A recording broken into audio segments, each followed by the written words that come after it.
Every one of these trucks is under recall. One because a factory worker never bolted down a seatbelt anchor. One engine recalled 3 times, and its maker still won't call it a design flaw. One burns with the key out of the ignition. Over 3 million trucks recalled in a single year, and one of these is still failing after the recall repair was already done.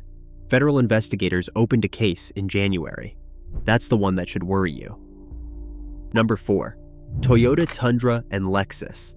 Toyota's 3 campaign records cover more than 270,000 vehicles. NHTSA's 2026 database shows 341 safety recalls across 118 manufacturers so far. That is the backdrop for this investigation, not a finding of unlawful conduct or intentional concealment. The mechanical breakdown is centered on the V35 AFTS 3.4-liter twin-turbo V6 engine.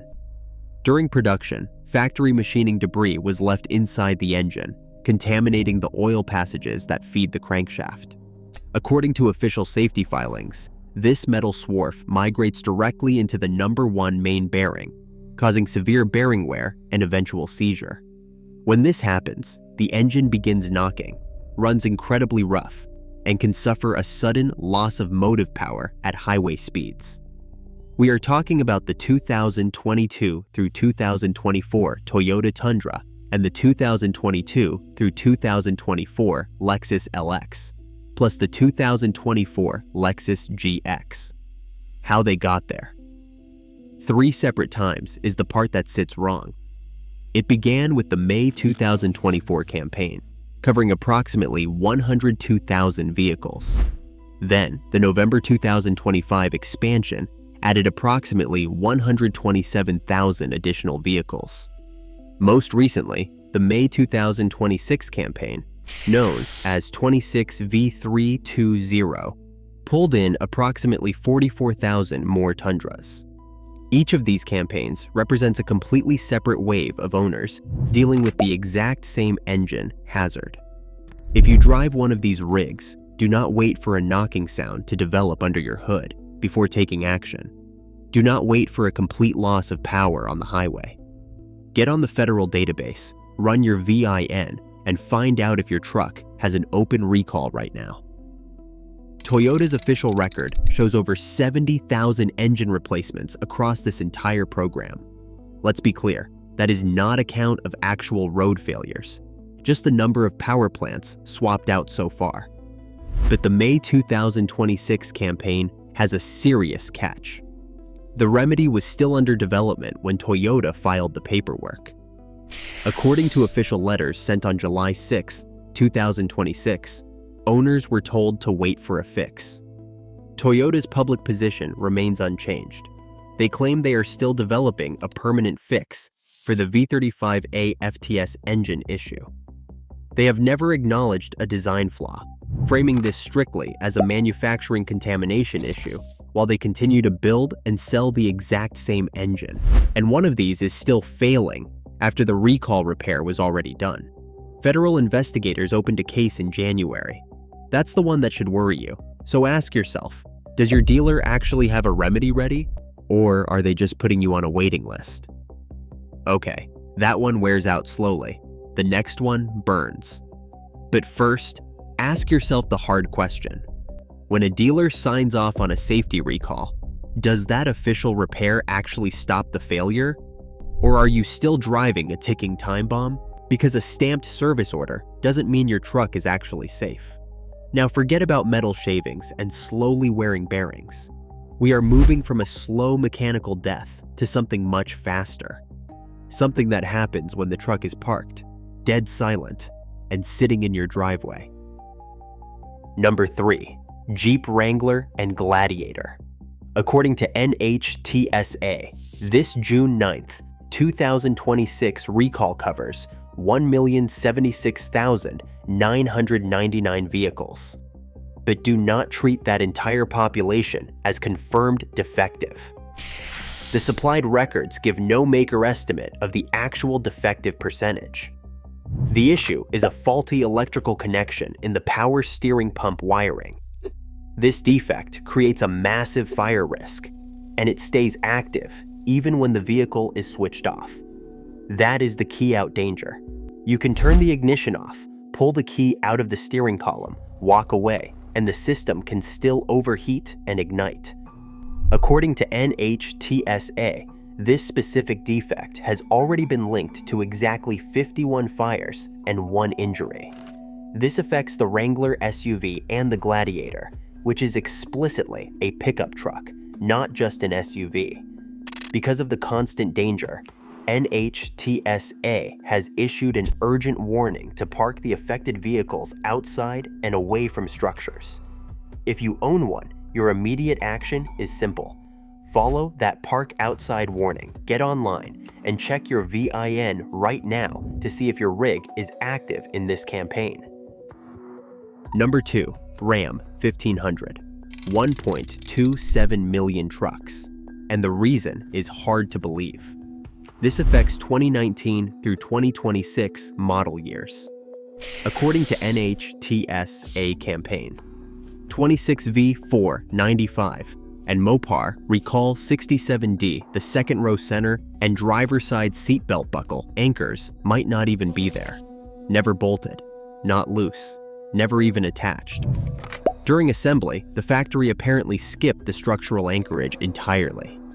In the July 30th, 2026 safety filing, Chrysler explained that an unfastened anchor dramatically reduces load management capability and compromises occupant restraint effectiveness in a crash.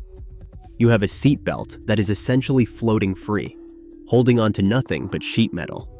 If you take a hit, the entire bracket can simply pull clean out of the cab floor.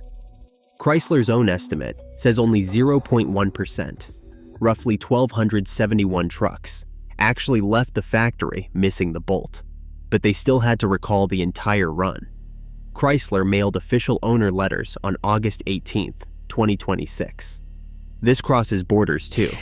Chrysler recall materials place the worldwide total above 1.5 million trucks once Canada, Mexico, and overseas vehicles are included. Chrysler's own estimate says only 0.1% of this recall population actually has the missing hardware. That is roughly 1,271 trucks out of approximately 1.27 million. Let's make a plain distinction here. The total recall number and the estimated defect count are not the same thing. Most channels will not tell you that. According to Chrysler, there is no active stop drive order, though FCA US is aware of 1 injury potentially connected to the defect.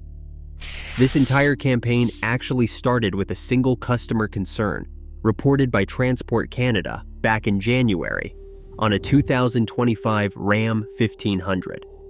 Chrysler opened their internal investigation in February, leading to the full recall 6 months later. If you are looking at a used model on a lot, do not take the salesman's word for it. Ask the dealer if the anchor inspection was completed, and make sure you get that repair record in writing. Number 1. GM's 6.2-liter L87 VV8. According to GM's April 2025, Campaign 25 V274, 597,630 U.S. vehicles from model years 2021 through 2024 are involved. GM's own documentation shows the Chevrolet Silverado 1,500 accounts for 107,244 of those vehicles, with the rest of the hammer falling on the Tahoe, Suburban, GMC Sierra, and Yukon lines. Here is the mechanical failure path. It starts with manufacturing sediment left on the connecting rods and inside the crankshaft oil galleries. Now, mix that metal debris with crankshafts machined with improper dimensions or a bad surface finish, and you have a recipe for immediate disaster. The rod bearings shred, the oil film fails, the engine seizes up solid, or a connecting rod punches clean through the engine block, throwing oil everywhere. But keep one distinction straight. GM's official filings supply no estimate of actual defect prevalence for for this full population. Do not run around treating all 597,630 of these trucks as guaranteed, confirmed failures. According to GM's internal records, the automaker analyzed over 28,000 field complaints. That is a massive pile of paperwork. Out of those, GM's own data identified 14,332 incidents involving a sudden loss of propulsion. That is over 14,000 trucks losing power while driving. According to GM's safety filings, the defect is also linked to 12 potentially related crashes. This was a long, documented trail. GM launched 3 separate internal investigations to track the failure. The first was documented in February 2022, but no recall was issued. The second followed in June 2023. They opened a third in July 2024, before finally issuing the voluntary safety recall. No allegations of wrongdoing here, just a clear, record-based chronology of a slow-moving mechanical crisis. Which brings us back to what I said at the start. According to NHTSA, recall query RQ26-001 opened on January 19, 2026. The federal question is not an accusation, but whether the remedy itself was adequate. This probe followed 36 owner complaints of engine failure in trucks that had already received the recall repair. To be clear, these 36 complaints are post-repair reports, not a confirmed failure count across the entire campaign population. When GM reported that approximately 38.5% of these trucks were remedied as of the third quarter of 2025, that was a repair completion figure, not a claim that 38.5% of these engines failed. This explains why the recall remains under active federal scrutiny. When even the official repairs fail, the safety net breaks down. If you own an L87, go to NHTSA.gov, check your VIN, ask if the recall is open or completed, and get the repair documentation in writing. Is your truck on this list? Did you get the letter or find out from a mechanic? Drop it in the comments below, because your experience could save somebody else an expensive surprise. Thanks for watching, and I'll see you in the next one. Subscribe to stay updated on the latest truck recalls. Today, a clean VIN check is no longer a guarantee. As factories rush out quick fixes, the real-world risk just shifts to your driveway. A dealership stamp doesn't mean your truck is safe. The industry is passing the buck, and keeping your family safe is now entirely on you.